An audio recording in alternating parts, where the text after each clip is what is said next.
Hayan, hello guys, good afternoon. So andito tayo ngayon sa Barangay Abaton. So titingnan natin kung paano ba ang pag-ani nila or pagkuha ng palay kapag ito ay hinog na. So andito si Mark Ian. So let's go. Aray ko. Grabe guys, so sobrang init. Bumuka yung lupa. So ayan.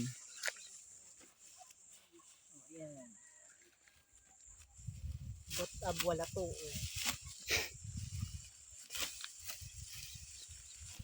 Abto ka na, silgot na lang to. Dirinak maram guys magkuhan. Ayun. Ninalag na lang. Ay, hindi ba dapat mag-video lagi? Dito ka ba? Mura ang good. Sa pagkuhan, sa pagutag.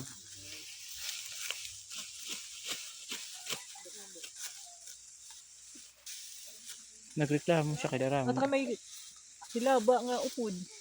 Ayaw pag tiguan ng halaba. Okay, dito pala yung kuno sa atin. Bakit ganyan? Dito may upod. Mawarang dayon guys. Unog ng mahiwarang kani pagkadiko. Ayaw, ito. So ito yung kanyang kinuha. Ayan, so pagkatapos niya nagamitan ng tracer.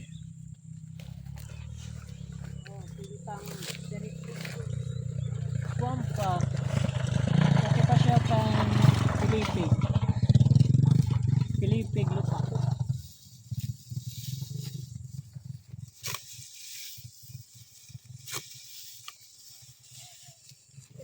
Kailangan lang ingat. Dahil baka masama yung paa niyo.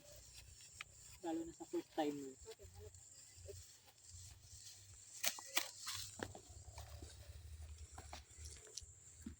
Ayan.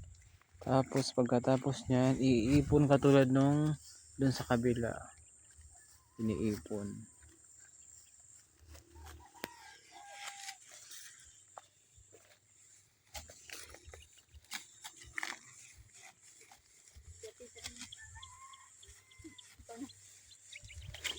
You wanna try?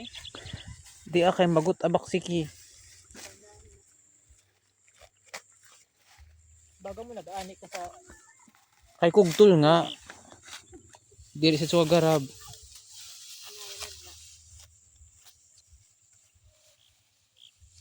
abay sa kay mahiwarang. Siyempre gindalsan.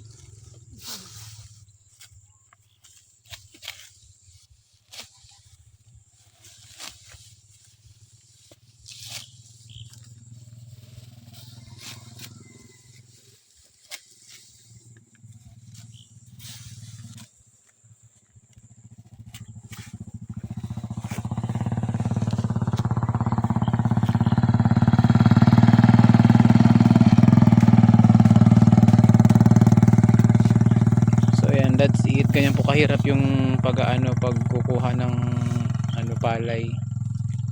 So sobrang init kasi yung lupa Sa likod. grabe. Sobrang init ng panahon. Yun lang po kalaban nila pag nagkukuha ng palay is yung likod nila kasi masakit daw.